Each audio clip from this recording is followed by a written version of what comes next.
Welcome to Sasi media. இன்னைக்கு வீட்டுக்குள்ள episode முடிஞ்சதுக்கப்புறம் வாட்டர் மிலானுக்கும் திவ்யாவுக்கும் மிகப்பெரிய ஒரு ஃபைட் போயிருக்கு.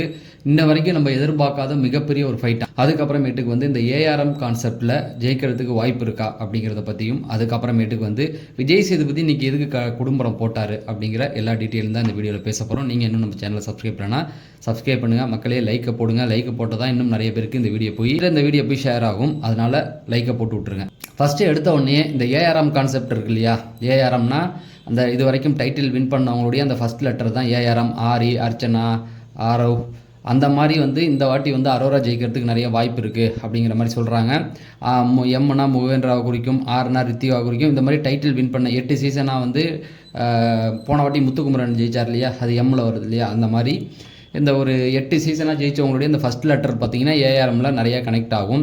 அதை வச்சு ஜெயிக்க போகிறாங்களா அப்படிங்கிற மாதிரி நிறைய விஷயங்கள் போது அரோரா தான் ஜெயிப்பாங்க அப்படின்னு. அந்த மாதிரி எதுவுமே கிடையாது மக்களே. இதெல்லாம் வெளியில் சிலர் நரேட்டிவ் செட் பண்ணி போட்டுக்கிட்டு இருக்காங்க. அவங்க யாருன்னு உங்களுக்கே தெரியும். எங்களுக்கு எதுவுமே கிடைக்கல, அதனால் இனி உங்களுக்கு கானா வினோத்தை சொல்ல, எங்களுக்கு எதுவுமே கிடைக்கல, அதனால் இனி யாரும் எதுவும் பண்ணக்கூடாது அப்படிங்கிற மாதிரி நிறைய விஷயங்களை அவங்க பண்ணிக்கிட்டு இருக்காங்க.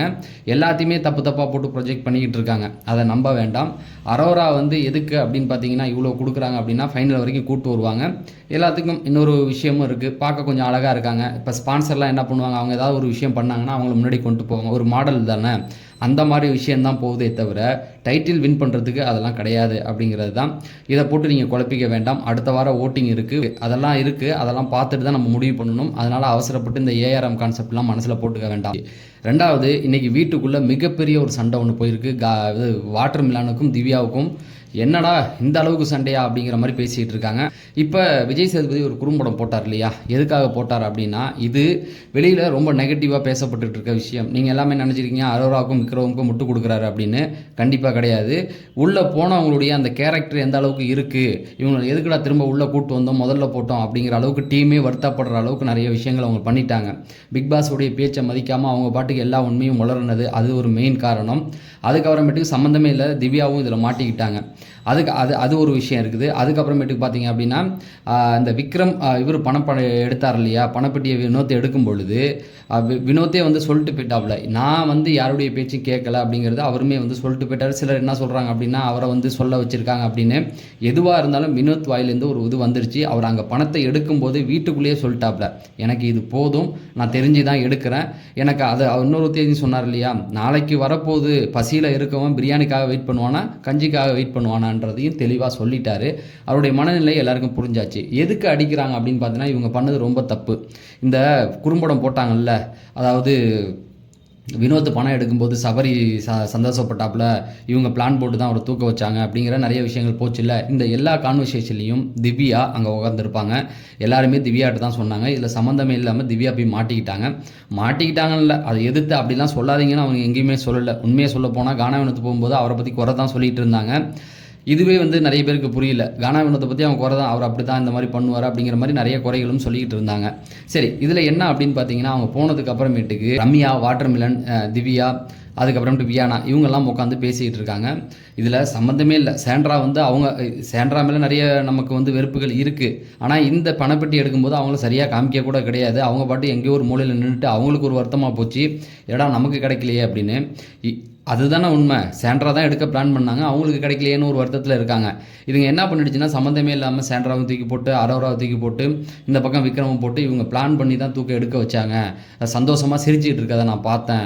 சேண்ட்ரா அந்த இடத்துல இல்லை, வேணுக்குன்னு தான் இழுத்தாங்க. ஏதாவது அதாவது இவங்க என்ன பண்ணுறாங்கன்னா, ஒரு நரேட்டிவ் செட் பண்ணுறாங்க, வெளியில் ஒரு ப்ரொஜெக்ஷன் கொடுக்குறாங்க. நான் தான் சொன்னேன்ல, வெளியில் வியானாவை பொறுத்த வரைக்கும் வெளியில் போன ஒருத்தவங்கள்ட்ட பேசிட்டு அவங்களுக்கு ஆதரவாக தான் இங்கே செயல்பட்டுக்கிட்டு இருக்காங்க. அவங்க வரப்போ கானா வினோத் வீட்டுக்குள்ளே இருந்தார். எதுக்கு சொல்கிறேன்னா, அவங்க பண்ணுறது எல்லாமே தப்பாக ப்ரொஜெக்ஷன் பண்ணிகிட்டு இருக்காங்க. நீ என்ன சொன்ன வியானா, எனக்கு பின்னாடி விக்ரம் பேசியிருக்காரு, அது தப்பு அப்படின்னு சொன்னீங்கல்ல, இப்போ நீங்கள் எதுக்கு அவர் பின்னாடி பேசுகிறீங்க? நியாயமாக இருந்தால் நேரடியாக போய் கேட்க வேண்டியதானே, அரோராட்ட நிற்க வச்சு.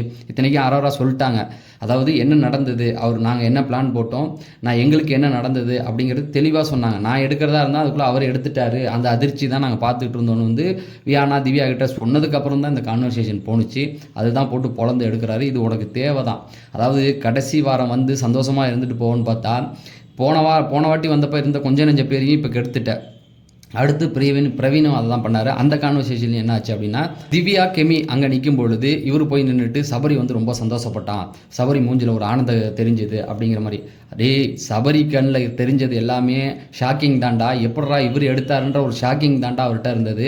அதை அவர் ஷாக்கிங்காக பார்த்ததை வந்து அவர் வந்து இவன் எடுத்துட்டான்ற சந்தோஷத்தில் இருந்தாராம். நல்லா யோசிச்சு பாருங்க, நீ எபிசோடு பார்த்துட்டு தான் உள்ளே போகிற பிரவீன், பார்த்துட்டு தானே போகிற. போன வாரம் தான் என்ன நடந்தது அப்படின்னு உனக்கு தெரியும். ஒரு டிக்கெட் ஃபினாலே ஜெயிக்க வேண்டிய இடத்துல அது தோக்க போகிறோன்னு தெரிஞ்சு தான் அவங்கள போய் காப்பாற்ற போனார். அவங்க நடித்தாங்க, எதை வேணா இருக்கட்டும், ஓடுனார்ல. அவங்களே வந்து கேட்டாங்க, சாண்ட்ராவே கேட்டாங்க, ஏன்டா இறங்கின, நீ தானடா ஜெயிக்கணும்னு. எங்கள் அக்காவுக்கு அப்படி இருந்தால் நான் விட்டுருப்போனான்னு ஒரு வார்த்தை சொல்கிறாப்புல, அதையும் பார்த்துருப்பேன்.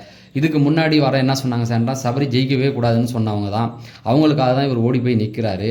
அதுக்கப்புறம் இந்த டிக்கெட்டு ஃபினாலே கிடைக்கல, அதை எங்கேயாவது வருத்தத்தை தெரிவிச்சாரா, அது ஒன்றுமே இல்லை எனக்கு அப்படின்னு தூக்கி போட்டு போனார். அந்த மனுஷனை போய் நீ இவ்வளோ பெரிய குற்றச்சாட்டை வைக்கிற, தேவையா அதெல்லாம் உனக்கு? அதாவது பிரவீன் உள்ளே வரணும்னு நினச்சவனுக்கெல்லாம் இந்த ஆள் எதுக்குடா வந்தான் அப்படிங்கிற மாதிரியும், போகும்போது ஒரு நல்ல பேர் இருந்தது இல்லையா, அதை வந்து இப்போ கெடுத்துக்கிட்டீங்க அப்படின்னு அந்த கும்பலில் நீயும் ஒருத்தவன் தாண்டா, நீயும் கெட்டவன் தாண்டான்ற ஒரு பேரை தான் வாங்கிக்கிட்ட. வந்தவொடனே சொன்னல, உனக்குள்ளே இருக்க நல்ல மனுஷனை நீங்கள் கொண்டுட்டீங்கடா, ஹியூமானிட்டியே இல்லைன்னு சொன்னல. இப்போ பார்க்கும்போது உனக்கு தான் அப்படி இருக்குன்னு தோணுது. நான் உள்ளுக்குள்ளே இருக்க நல்ல மனுஷனை தொலைச்சிட்டு வந்து ஏன்டா இந்த மாதிரி தேவையில்லாமல். அதே போல் கானா வினோத்தையும் சொன்னார். கானா வினோத் இருந்திருந்தாலும் நான் அவருக்கும் சாதகமாக தான் பேசியிருப்பார். கானா வினோத் வந்து ஏஞ்சி ஓடுனதே, இந்த காரை விட்டு இறங்குனதே ஒரு சிம்பத்தி கிரியேட் பண்ண தான் ஓடுனேன்னு சொன்னேன். கூட இருந்த ஒரு நண்பனை இப்படியாடா கவலைப்படுத்துவேன். அவர் எங்கேயாவது அதை பற்றி வருத்தப்பட்டாரா? அவரும் வந்து அவங்களுக்காக நின்று தான் அன்றைக்கி கமருதீன்ட்டையும் சண்டைக்கு போனார். பார்வதி ஏற்றி விட்டு தாண்டா இப்படி போனான்னு பார்வதிகிட்ட சண்டைக்கு போனார். இவ்வளோ விஷயம் பண்ணியிருக்க ஒரு மனுஷனை போய் இந்த மாதிரி நீங்கள்லாம் என்ன பண்ணுறீங்கன்னா, வெளியில் ஒருத்தவங்கள்ட்ட பேசிக்கிட்டு பணங்கன்னா வாங்கிட்டு வந்து பண்ணுறீங்களோன்னு ஒரு சந்தேகம் எனக்கு ரொம்ப நாளாகவே இருக்குது. அதை வந்து அப்புறம் பேசுவோம். இந்த விஷயம்லாம் யாருக்கு பேக் ஃபயர் ஆகுதுன்னா, ஏன்னா வியானாவை போட்டு பொழந்து எடுத்துட்டாரு. அதில் வந்து இவர் வந்து கொஞ்சம் கண்ட்ரோல் மீறி போயிருக்காரு. பிரவீன் ராஜ் அப்படிலாம் பேசக்கூடாது, கொஞ்சம் சைலண்டாக இரு அப்படின்னு சொல்லி அவருடைய ஸ்டைல்லே போட்டு பொழந்து எடுத்திருக்காரு. அதான் குறும்படம் போட்டதுக்கப்புறம் தப்பிக்க நினைக்கிறாங்க. எல்லாருக்குமே அடி தான். இதில் சம்மந்தமே இல்லாமல் மாட்டிக்கிட்டது திவ்யா தான். ஏன்னா திவ்யாவை பொறுத்த வரைக்கும் யாராவது ஏதாவது பேசுனா அதை ரசிச்சுக்கிறாங்க. சாண்ட்ராவை பற்றி யாராவது பேசுனா ரசிச்சுக்கிறாங்க, பேச மாட்டுறாங்க. அதே போல் இவன் வந்து சபரி வந்து ரொம்ப சந்தோஷத்தில் இருந்தான், அவர் பட்டி எடுக்கும்போது அதை ரசிச்சுட்டு தான் நின்னாங்க. இந்த மாதிரி வியானா பேசும்போதும் அவங்க பக்கத்தில் இருந்தாங்க. இந்த குறும்படத்தில் எல்லா குறும்படத்துலையும் அவங்களும் வந்து மாட்டியிருக்காங்க. ஸோ இது அவங்களுக்கு தான் பேக் ஃபயர் ஆகும். என்னடா இவங்க இப்படி பண்ணிக்கிட்டு இருக்காங்களே, ஏன் தேவையில்லாமல் இந்த மாதிரி பண்ணுறாங்க அப்படிங்கிற மாதிரி தான். அவங்க எதுவும் பேசலை தான், ஆனால் சிரிச்சுக்கிட்டு சந்தோஷமாக தான் அதை கேட்டு அப்படியான்ற ஒரு மாதிரி சந்தோஷமாக தான் கேட்டுக்கிட்டு இருந்தாங்க. ஏதோ ஒரு விதத்தில் அவங்களுக்கு ஒரு ஆதாயம் இருக்குது அப்படிங்கிறதுனால தான். இதில் எனக்கு என்ன தோணுச்சுன்னா, உண்மையான சந்தோஷம் அவங்களுக்கு தான். ஏன்னா எல்லாருமே ஒரு உண்மையை போட்டு உடச்சிட்டாங்க. 2வது பிளேஸில் நீதாமா இருக்க திவ்யா அப்படின்றத சொல்லிட்டாங்க, ரைட்டா? அப்போ கானா வினோத் போயிட்டாரு. போனதுக்கப்புறம் நாளே வந்து இவங்க சொல்லிட்டாங்க, வியானா உனக்கு வந்து சப்போர்ட் இருக்குது, நீ இந்த மாதிரி அடுத்த பிளேஸில் இருக்காங்கிறத சொல்லிட்டாங்க. யார்கிட்ட லைவில் நான் பார்த்தேன், அதை பேசியிருக்கேன் நள்ளிரவு வீடியோவில், அவங்ககிட்ட சொல்லிட்டாங்க. அப்போ கானா வினோத் எடுத்துட்டாரு அப்படிங்கும்போது அது யாருக்கு சந்தோஷத்தை கொடுக்கும்? திவ்யாவுக்கு தான் உண்மையாகவே ரிசல்ட் தெரியுமே, நம்ம 2வது பிளேஸில் இருக்கோம். கானா வினோத் போயிட்டாருன்னா அடுத்த நீ தான் அப்படிங்கிறது தெரிஞ்சு போச்சு இல்லையா? அதுக்கப்புறம் தான் பெட்ரூமில் உட்காந்துட்டு நாங்கள் எல்லாம் உங்களுக்கு போன எல்லாருமே உங்களுக்கு தான் சப்போர்ட் பண்ணுறோன்னு. இதில் உண்மையாகவே அந்த 4 பேர் இருக்காங்களா ஃபைனலிஸ்ட்டில், சபரியாக இருக்கட்டும், விக்ரமாக இருக்கட்டும், அதுக்கப்புறம் அரோராவாக இருக்கட்டும், சாண்ட்ரா, இவங்க 4 பேருமே இந்த விஷயத்தில் கலந்துக்கல. இவங்களாம் தனியாக இருந்தாங்க. இந்த ஃபைனல் வின்னிங் சந்தோஷ மூமெண்ட் இதில் எல்லாத்துலேயுமே வந்து திவ்யா தான் கலந்துருந்தாங்க. இதுதான் இங்கே போயிட்டு இருக்குது. சரி, தொடர்ந்து அப்டேட்கள் கொடுப்போம். அதை தெரிஞ்சுக்க நம்ம சேனலை சப்ஸ்கிரைப் பண்ணுங்கன்னு சொல்லி நான் விடைபெறேன். நன்றி, வணக்கம்.